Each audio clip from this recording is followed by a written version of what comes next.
Should the Montreal Canadiens tank for Connor Bedard? I know I have an opinion on this, and so does former Montreal Canadiens scout Grant McCagg, who's saying, hold on a second here.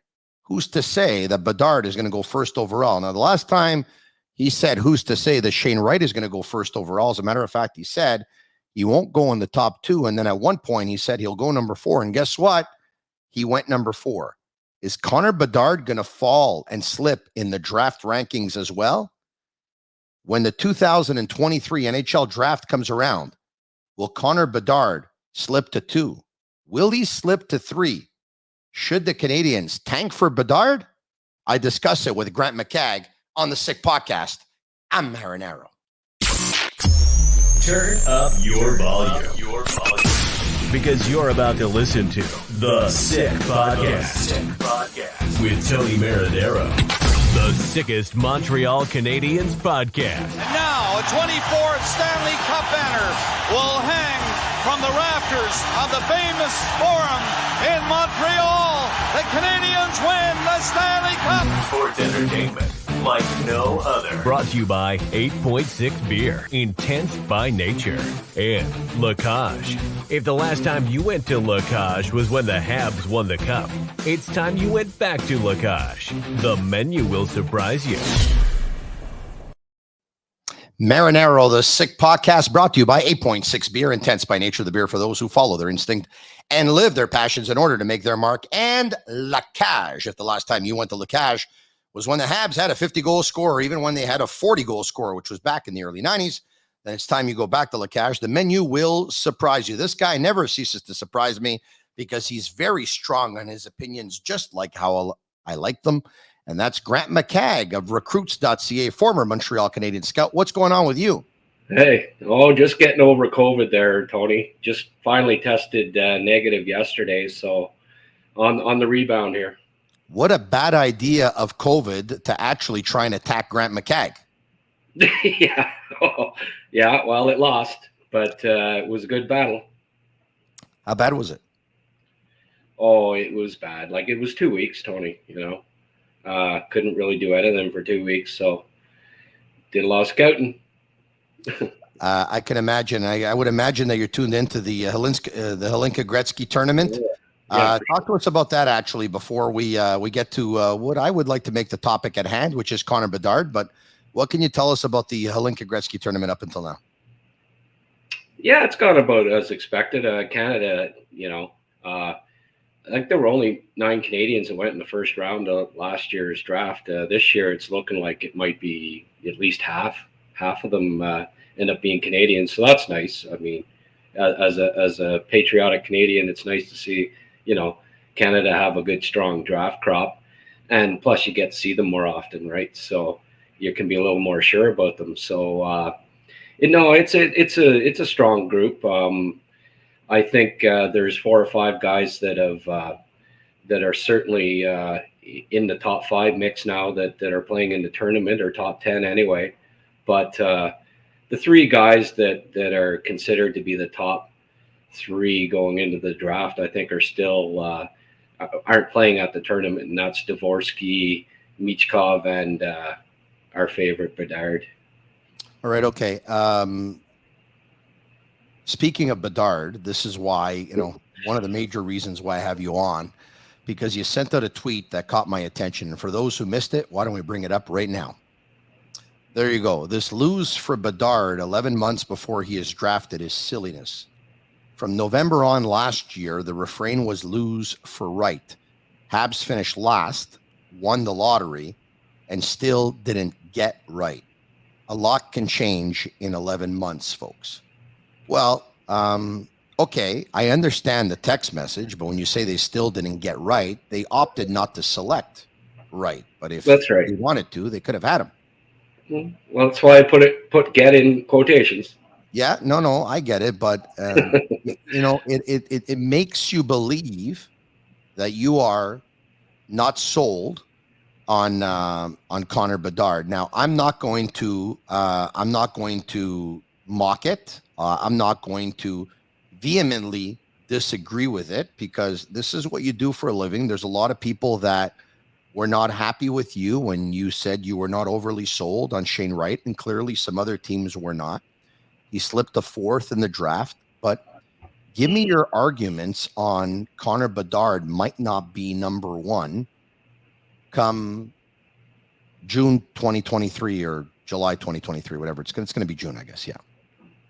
Well, it has nothing to do with me not disliking anything in Bedard's game. It's just the fact that it's August. And, a lot, I mean, we haven't even started the draft season yet. So I never like to say, oh, well, this is that's the consensus number 1. Just like I didn't like Nolan Patrick when everyone said, oh, well, he's going number 1 for sure, or Wright or Angelo Esposito. There've been a lot of guys that in August that were supposedly supposed to go first overall that didn't go first, and in some instances didn't even go top 10.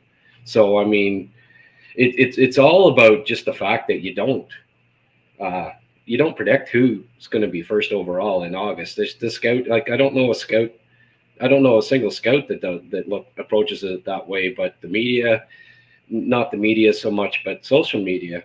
Yeah. It starts a year before the draft, and I thought people would have learned from last year that no, Wright didn't go first. Don't say, oh, well, that you're crazy if you think that he's not going first. Michkov and Dvorsky, if you look at their stats, they've done amazing things in the last 2 years. Yeah. And Dvorsky, I was talking to a scout yesterday and said, holy moly, he's top 3 all day. Didn't say he's third. He said he's top 3. Like, I hear you. They're not this, you can't dispute that. I mean, a kid can come along, even in the Western League. Jaeger is an excellent prospect. What if he has a better year than Bedard? Let me throw this out. 5'9". He's a centerman. He's 6 foot. Yeah, I hear you. So it's more just a question of just. I like to be careful about it being emphatic. Let me throw this at you though. I hear what you're saying, and saying, scouts or people shouldn't talk about a player going number 1 overall 11 months before his draft. Did they not do that with Sidney Crosby and Connor McDavid, who ended up indeed being number 1 picks? And the reason why I bring them up, they are generational players. Connor Bedard is being compared to Connor McDavid. He might not be Connor McDavid, but he's on pace for Connor McDavid numbers at the same age. For generational talents, you can say a guy is going number 1 overall. With all due respect to Shane Wright, even though most thought that he was going to go number 1 overall up until a month before the draft, or even a week before the draft, he's not a generational talent. Franchise player, maybe. Generational talent, no. No, but this year at this time, people were saying that they thought he was a generational talent. I mean, he was a exceptional player status, and he put up stats just very comparable to Bedard at the same age. And he's not a 5'9" winger either. I mean, there's never been a 5'9" winger go first overall in the draft. So, like, just to anoint him, as talented as he is, he's undersized. I mean, I say winger, but like he's a winger whenever he plays in Canada. Like, if he's all that in a bag of chips as a centerman, why isn't he the number 1 center when he plays for Canada? Sidney Crosby was the number 1 center whenever he played U17, U18, or U20. Well, why did they put him on the wing? Because that might be where he ends up playing in the NHL. There's not a single first-line 5'9" center in the NHL, and there's a reason for that. It's just, it's very, very difficult. Marco Rossi scored 120 points 3 years ago in junior. Bedard may not even score more than that this year. Rossi went 9th overall because he's 5'9".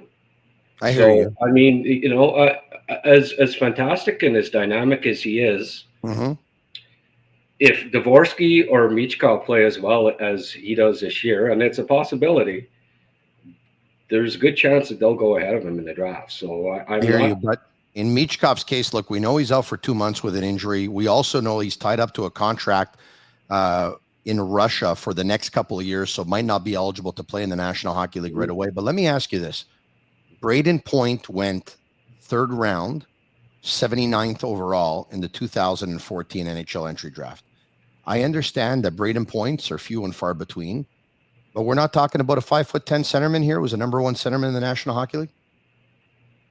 Yeah, that's one example out of how many 5'9" centers in the last 20 years that have played junior hockey. What has there been? 500? So that's one out of 500, Tony. So, I mean, it's just, it's okay. Yes, I mean, it happens.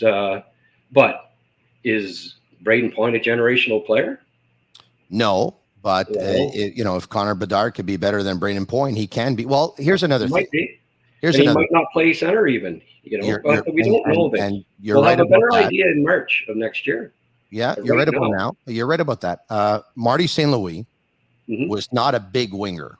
If Connor Bedard ends up playing wing in the National Hockey League, and he ends up being a little bit better than Marty St. Louis, that makes a generational player. Marty St. Louis is one of the best players in the history of the National Hockey League. Well, like 3 months ago, Tony, you were arguing and everybody else was arguing, well, you can't take the winger over the centerman, Yeah, no, I hear you. I hear you. Now, and obviously, the Canadiens think that they probably think Slavkovsky is going to be the next Jagger. And if they're right in their assessment, then it's a good pick. Sure. Exactly. And that was my argument. He looks like a mini Jagger, and you take the best player. You know? But I'm not saying that Bedard isn't going to be the first overall pick. I'm just saying we don't know. We just don't know. Grant, it makes for a great discussion because, years ago, I probably would have had the same reasoning. Okay. But I think Cole Caulfield, and he's not a centerman, he's a winger. Cole Caulfield, I think, proved to us in the second half of the season, and Alex DeBrincat as well, and there are others, and we just talked about Marty St. Louis, that sometimes being small, I think, can be an advantage because these small players have had to exercise their brain from a very young age to be so much smarter on the ice than everyone else because they don't get by on physicality. They don't get by on strength. So they need to get out of traffic. They need to be elusive. They obviously want to avoid getting hit. They need to find open ice, which is not always an easy thing to do when you're not a big guy. So I think that it could be an advantage. And I'll also make an argument that, in 2022, if ever a small player was going to succeed in the National Hockey League, 15 or 20 years ago, when Mario played, you took a lot of punishment. And it was a big man's league. And there was, the power forwards were prevalent in the day, and there was hooking and slashing. Nowadays, you can't put your stick on anyone without getting called. So I'd make an argument that if you're a small player, there's probably no time better in the history of the National Hockey League to be a small player than 2022. Well, to be a generational small player, I think you have to help your team win Stanley Cups. Alex DeBrincat and Cole Caulfield haven't helped their team win anything in the playoffs yet. I mean, especially DeBrincat. I mean, it's rare, Braden Point, you point out one player. Well, Patrick Kane. There's two players in the past decade that have been difference makers that are under 5'10".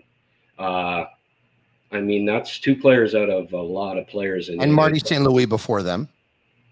1 year they won a cup with Marty St. Louis having a good year. Yes. Yeah. They won one cup. I just, I don't consider Marty St. Louis a generational player. No, I I don't know of any 5'9" player that winger that's that you could classify as a generational player from the past 20 years. Will Connor Bedard play center or wing with Team Canada World Juniors coming up here? Because based on what I've read, and you tell me, it looks like he's slotted in as a second line centerman behind McTavish. Is he not? Yeah, he could end up playing center this year. I hope so. I'd like to see him, against better competition and see how he looks as a center. Yeah. But again, it's junior. There's a big difference being a top two center in junior and being a top two center in the NHL. Like Marco Rossi was the first line center, at the World Juniors for Austria. And we'll see if he ends up being a top two center in the NHL. But I certainly, if anyone can do it, it'll be Bedard. I mean, will he lead teams to Stanley Cups? Maybe. And even like Montreal, is there well, we'll see. But you've already got Caulfield. You got Suzuki, first line center. Is he the ideal? Like, there's other guys that I think are going to be great fits for the team. If, let's say they draft third overall and you're saying, well, I hope he drops. Well, I mean, Dvorsky, Michkov, Cameron Allen, the right defenseman, would be great to have for the Canadiens. There's guys that are almost as good a fit. Now, are they going to be as exceptional as Bedard?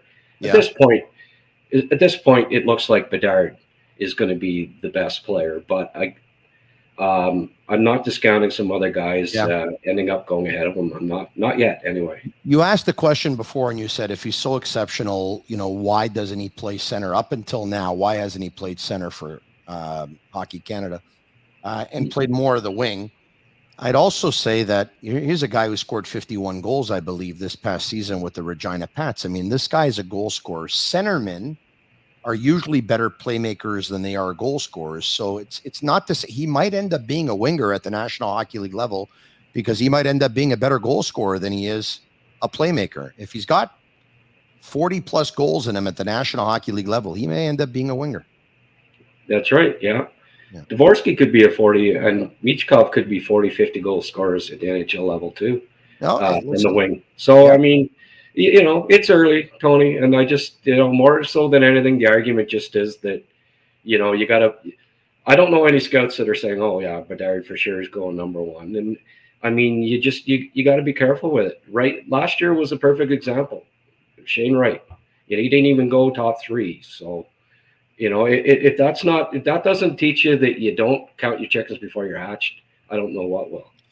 I know you're not supposed to draft by position, because on a couple occasions that the Montreal Canadiens did it, they probably regretted it. Okay. They want to get bigger on defense. They drafted Jarrett Tenorti. They want to get bigger at center ice. They drafted Michael McCarron. They wanted to add centermen. They added, they drafted Galchenyuk, and then another year they drafted Kotkaniemi. All those picks, of course, are more than debatable, maybe a little bit less so for Kotkaniemi, but debatable nevertheless.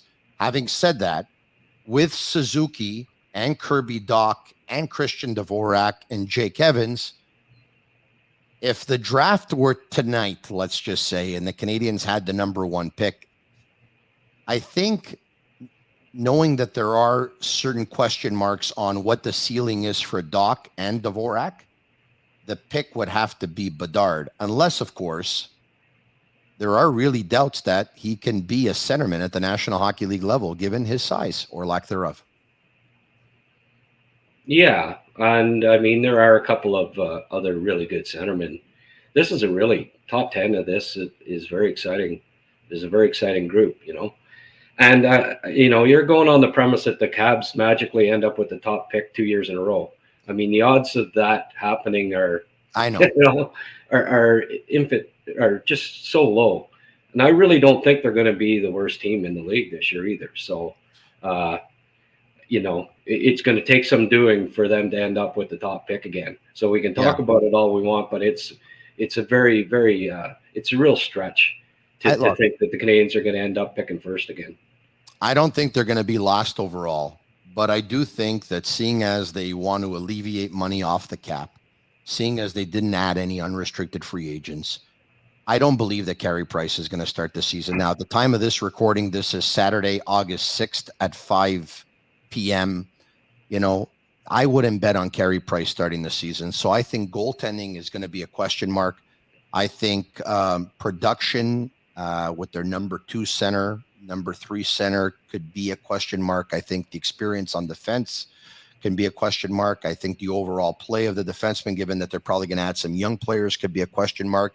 Some of the depth, some players I believe on this team who are in their last year of their contract or their last 2 years of the contract, I wouldn't be surprised if they're traded away come trade deadline week or trade deadline day. Add it all up, I believe that Kent Hughes' plan and Jeff Gordon's plan is not to want to lose, but I believe that the team will be weak enough so that it will lose more than it'll win. I think the Canadiens, they might not be last overall, but I wouldn't be surprised if they're bottom 5 in the league. Yeah, there's a possibility of that. I think the division too is going to be a lot stronger. I think Detroit, Buffalo, and Ottawa are all stronger, and They are. and it's going to be tough. Like I think And they're maybe Boston not as strong. no, I think they come back. They're going to have a dogfight with those teams, and I mean a key injury to Florida or whatever, what have you, and you never know. They could come back some to the pack. Hopefully, with Montreal owning their pick, they do come I back. think I think Florida will drop a notch. I think They Boston might. will drop a notch, and I Yeah. think even Tampa will drop a notch. Yes, I believe so. And I mean, you talk about goaltending. Jake Allen is as proven a goalie as what the Leafs have right now. So I mean, there's no guarantees that the Leafs are going to have great goaltending. With their tandem either. So I mean, I'll take Price, and Allen over the Leafs goaltending. I hear you. Tandem, Once again, I don't know how many games Carey Price is going to play. Shout out to MatrixHomeFitness.ca. It's around this time of year that the players are on the treadmill for sure. You can bring it home and discover a club quality workout and the comfort of your own home. Visit MatrixHomeFitness.ca, whether it's the treadmill, the elliptical, the bike, you name it, some of the cardio equipment. All right. Okay. Now, the big question, of course, now that we got that out of the way, is were the Montreal Canadiens better off being active on the unrestricted free agent market? If not this year, are they better off being active next year, or should the Canadiens stay the course? Now, when Jonathan Huberdeau signed with the Calgary Flames, there are a lot of Montreal Canadiens fans who said, damn, he would have been a great Montreal Canadian. Not going to be. He has signed an 8-year deal at $10.5 million a year. Your thoughts on Jonathan Huberdeau signing and the Canadiens not signing UFAs? Well, I did. I did. You told me that you saw a tweet that I put out there, and it got a fair bit of feedback. It just I didn't want to see them doing a repeat of what the Leafs did when they signed Tavares. And it ended up hamstringing them now, as far as I'm concerned, because all those big contracts come up, where all of a sudden, between Marner, Tavares, and Matthews are like $33 million alone. Correct. Those three salaries, and I really think I don't think Toronto's going to win anything. I think that's really hamstrung them. They can come close here and there, but I think the cap issues are going to prevent them from going anywhere far in the playoffs. But we'll see. But I've always thought that Toronto, at one point in time, pardon me, Grant, would win a cup. I'm still going to stick with that. Okay. I know. But at the same time, I really see your point. I believe that today, the Toronto Maple Leafs would have been better spending $6 million on a centerman and $5 million on a stay-at-home defenseman, or $6 on a centerman and $5 on a goalie, than spending $11 on Tavares for as long as they have and as long as they will. Yeah. And I mean, in a couple of years, I think they'll sign Caulfield to a big deal like they did Suzuki. Especially if he produces this year, like I think he will. Yeah. He scores 30, 35. They're going to, at some point this season, they're going to extend him 8 years, $8 million or something like that. I'm positive of it. And then Slavkovsky in 2 years. I don't think they'll give him more than Suzuki. Maybe not. We'll see. If he scores 40 goals this year, if he scores 40 goals this year, they'll give him a similar amount, Oh yeah, 100%.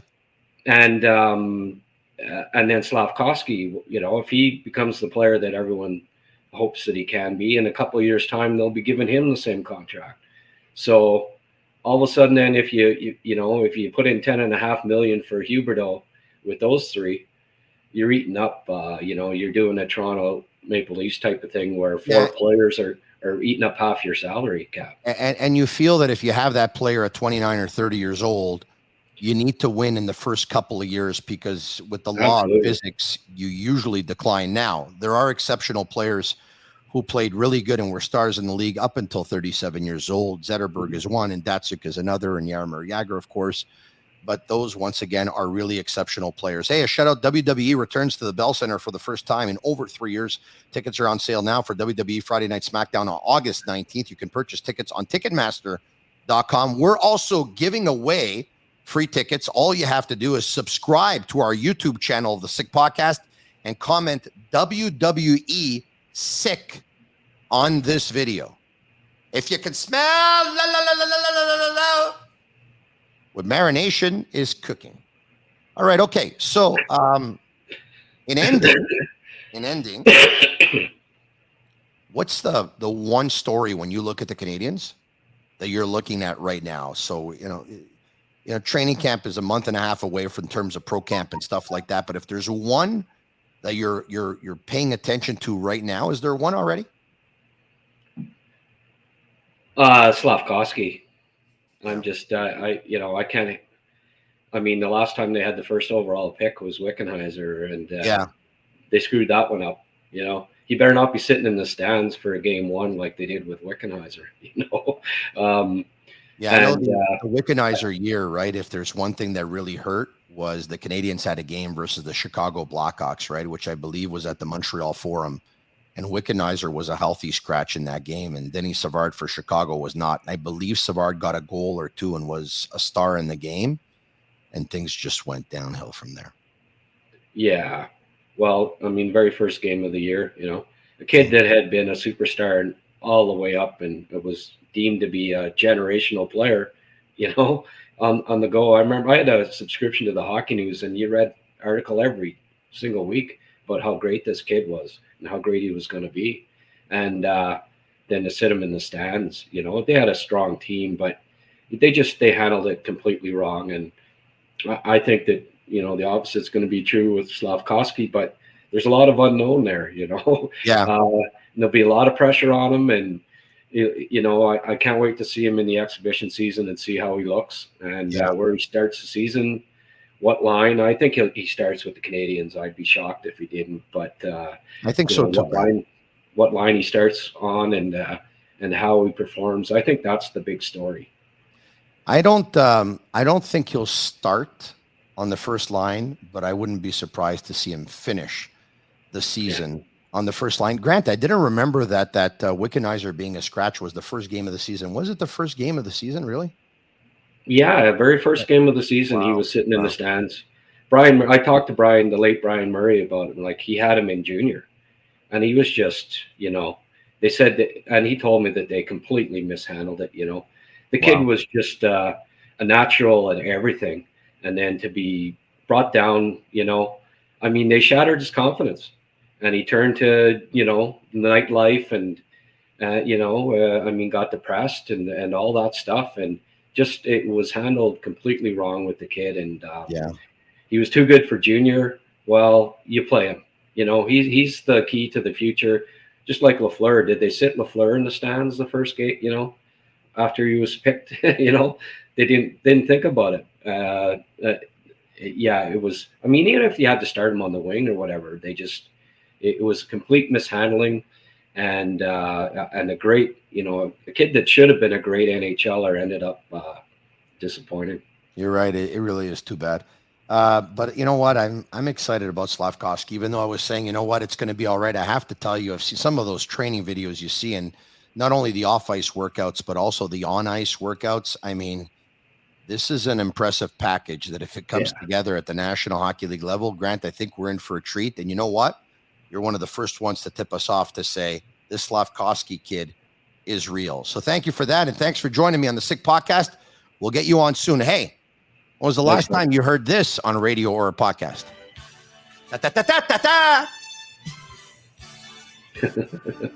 Think of it, Grant.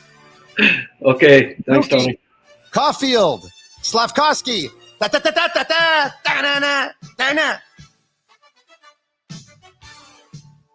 Oh, yeah. It might be the first week of August, but the hockey season is around the corner. J'ai des petits dans mon quartier. Après l'école, on jouait au hockey. Je me prenais pour le Rocket, pour le gros bello, boum boum. I don't know the rest of the words. I'm just going to make a fool of myself on the Sick Podcast. I'm sick. So is the podcast. Follow us on Facebook, Twitter, Instagram, and subscribe to our YouTube channel. Bleu, Blanc, Rouge. Till we talk again, I'm Marinero, the Sick Podcast. And that's a wrap. Hope you don't miss us too much until next time. Follow the Sick Podcast with Tony Marinero on YouTube, Instagram, Facebook, Google Play, and Apple Podcasts. The Sick Podcast is brought to you by 8.6, Intense by Nature, and Lacage. If the last time you went to Lacage was when the Habs won the Cup, it's time you went back to Lacage. The menu will surprise you.